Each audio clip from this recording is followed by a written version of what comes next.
ये क्या करना चाह रहा है भारत? नरेंद्र मोदी की इस वक्त स्ट्रेटजी क्या है? ये शिद्दत आती जा रही है, मकबूजा कश्मीर की सूरत हाल हमारे सामने ही है और फिर पाकिस्तानी सरहदी इलाकों में भी इस तरह से कार्रवाइयाँ की जा रही हैं। लेकर आते हैं जो मुस्तकिल बुनियादों पर भारत की जानिब से सरहदी खिलाफ वर्जी की जाती है। कभी हमारे शहरी जख्मी होते हैं, कभी अपनी जान से भी चले जाते हैं। ज़ाहिर हमारी फ़ौज भी मुंह तोड़ जवाब देती है, लेकिन ये सब करके क्या हासिल करना चाह रहा है भारत? देखिए, बदकिस्मती से हिंदुस्तान ने कभी पाकिस्तान को रियलिटी एक्चुअली नहीं समझा। डिप्लोमेटिकली और कल्चरली इस तरह की बड़ी बातें तो हो जाती हैं, लेकिन वो एक्सेप्ट नहीं कर सकते कि उनका एक पार्ट ऑफ देयर टेरेन वो डायसेक्ट हो गई हुई है। अब बात आती है कि प्रॉब्लम कहाँ है। हमारी प्रॉब्लम हिंदुस्तान के साथ एक कश्मीर के मसले पे है, एक पानी के मसले पे है। पानी का मसला आएगा पाकिस्तान में। आज आपको बता रहा हूँ, अगर हिंदुस्तान केयरफुल नहीं होता, पाकिस्तान की और हिंदुस्तान की जंग होगी। ये होगी, इसको आप कभी इधर उधर ना रखें, ये होगी। क्योंकि जब उन्होंने पानी बंद कर दिया, तो जिस तरह आज हम वो कोरोना की बात कर रहे हैं कि लॉकडाउन हो ना हो, अगर होगा तो लोग मर जाएंगे, यही बात होगा। लॉकडाउन पानी का होगा, लोग यहाँ मर जाएंगे। हम 85% एग्रीकल्चर हैं इस खिते के अंदर। आपके पास जब फसलों के लिए पानी नहीं होगा, what will you do? So the alternative is either negotiations और अ कन्फ्रंटेशन। अल्लाह ना करे कन्फ्रंटेशन हो, लेकिन अगर वो अनरीजनेबल होते हैं तो फिर एक कन्फ्रंटेशन बड़ी ही, मैं समझता हूँ कि एक वायबल एक वे हमारे लिए बनेगा।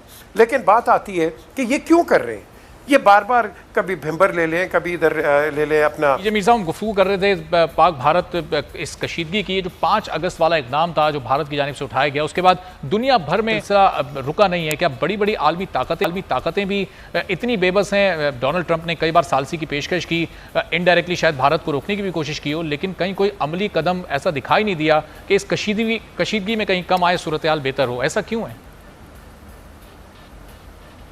देखिए अरबाब, बात ये है कि अब आपने कहा कि हमने यहाँ मजम्मत की है। हम यहाँ 10,000 दफ़ा मजम्मत कर दें, हमें कौन नोटिस लेता है? हमने शोर मचाया कि देखो वहाँ कश्मीर के अंदर क्या कर दिया इन्होंने, किसने क्या नोटिस किया। हमने बताया कि मैस ग्रेव्स डिस्कवर हुई हैं, हमने बताया आपने छर्रों से इनको मारा है, हमने बताया आप में, लंदन में, वाशिंगटन में, सब में बताया। वहाँ लोगों ने नोटिस लिया, आपने अपने जो अनऑफिशियल एम्बेसीज थी उनको बंद किया, लोग वहीं का वहीं ठंड पड़ गए। मुझे याद है कि कश्मीर के ऊपर 42 से 44 members of the European Parliament used to come and listen to Kashmir's problem. लेकिन आज कौन है? कश्मीर की प्रॉब्लम कोई नहीं सुनता है। हम यहाँ मजम्मत करते हैं, अपने टेलीविजन पे टॉक शोज कर देते हैं, इमोशंस अपने दिखा देते हैं, but we have to be practical, we have to go out, we have to go out in Washington, we have to go out in London और यूरोपियन पार्लियामेंट के अंदर अब, और वहाँ अपना केस प्लीड करें। क्योंकि आपने प्लीड करना case members of the parliament को। आप वैसे कोई करेगा? कोई भी नहीं करेगा। ठीक है, तो अमली इक़दामात भी मीर साहब आप सजेस्ट कर रहे हैं, ज़ाहिर उठाने होंगे और बड़ी जल्दी उठाने होंगे। इस पर मजीद भी गुफ्तगू करते हैं। हारिस साहब, अब ये सोच कहाँ लेकर जाएगी इस खित्ते के अमन को? ये नरेंद्र मोदी और उनकी हुकूमत की ये कार्रवाइयाँ रुक नहीं रही हैं। पाकिस्तान बार बार अमन पसंदी का पैगाम देता है, ज़ाहिर है, लेकिन जवाबी कार्रवाई पाकिस्तान को भी करनी पड़ती है। ये एहतजाज, ये मरासले कब तक हम थमाते रहेंगे? कब अमली इक़दामात का वक्त आएगा? क्या समझते हैं आप? देखिए अरबाब, प्रॉब्लम ये है कि इंडिया इस तरीके से उन्होंने कश्मीर में कब्जा किया, 370 को रिवोक करके और फिर 35A को ख़त्म किया, और अब तकरीबन 10 महीने हो गए लॉकडाउन किया हुआ है। कश्मीरी वहाँ बुरहान बानी हज़ारों की तादाद में पैदा हो गए हैं जो इनको मार रहे हैं। फिर सिटीजन अमेंड CAA जो उन्होंने किया, ख़त्म किया, उसकी वजह से वहाँ पर सारे माइनॉरिटीज खड़ी हो गई हैं।